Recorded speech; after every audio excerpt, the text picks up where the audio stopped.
What's up for April? Jupiter, Mars, the Lyrid meteor shower, and 2016's best view of Mercury. Hello and welcome. I'm Jane Houston Jones from NASA's Jet Propulsion Laboratory in Pasadena, California. Jupiter, where NASA's Juno mission will begin orbiting on July 4th, continues to shine almost as brightly this month as last, and eagle-eyed telescope viewers will see a transit, a shadow transit, an occultation, and an eclipse of Jupiter's moons, all on one night, April 6th and 7th. Io transits first, crossing the planet beginning at 9:52 Eastern Daylight Time. Its shadow can be seen less than an hour later.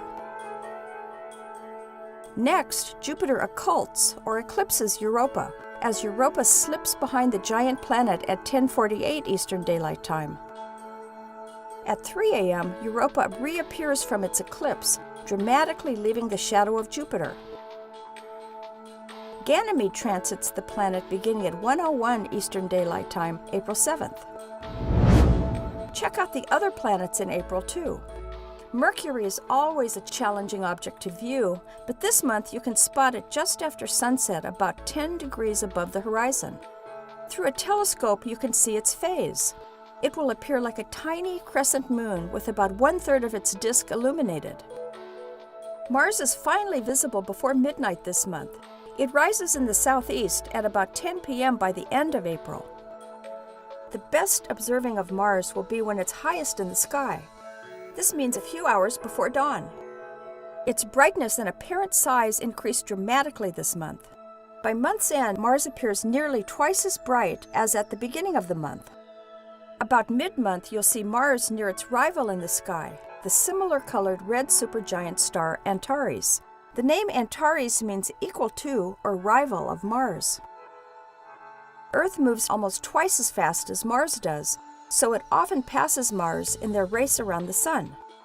This causes retrograde motion, an illusion we see from our viewpoint on Earth.